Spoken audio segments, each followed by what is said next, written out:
Hi, my name is Cassi FitzGerald, and I serve as the Parish Life Coordinator at St. John's in Clonmel here in the Catholic Diocese of Wichita. This stewardship theme of Fiat happening alongside the Year of St. Joseph in our diocese and in the Universal Church is such an interesting pairing for our personal formation and spiritual growth. You see, when we think of Fiat, we almost always think of Mary. We were all impacted by Mary's Fiat. And her Fiat is probably one that most of us have at least pondered on during the Christmas season when we see the result of that Fiat born into the world as the Christ child. It's kind of the Fiat of Fiats, if you will.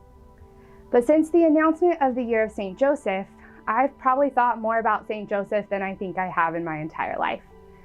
The idea that St. Joseph would have had his own Fiat moments is kind of new to me, but not an entirely foreign concept, as we're all called to respond in Fiat to the Lord. Here's what I've gathered about St. Joseph so far.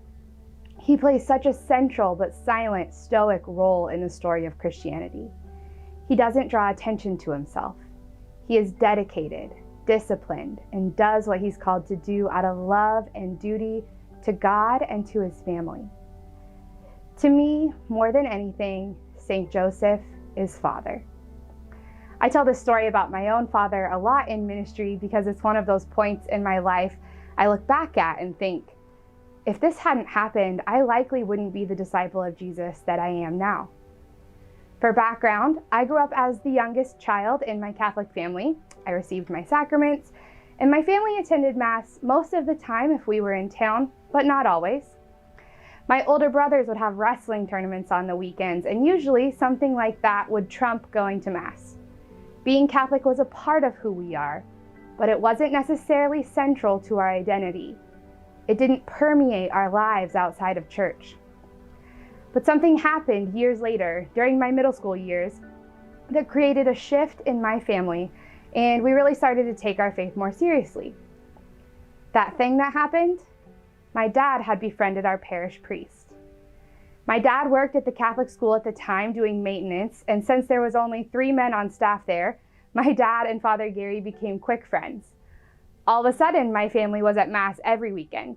We were better stewards of our time and gifts back to the church. We served at the Mass in different liturgical ministry roles and took on responsibilities at our parish outside of the Mass.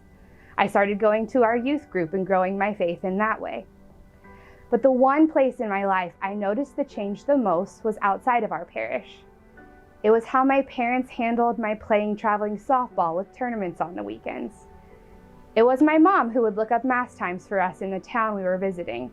And it was my dad who would tell my coach that Mass was our family's priority, and depending on when we played, I might have to miss part or all of the game to make it to Mass. As a young person, I didn't necessarily know why all of a sudden being Catholic was a larger part of our family identity.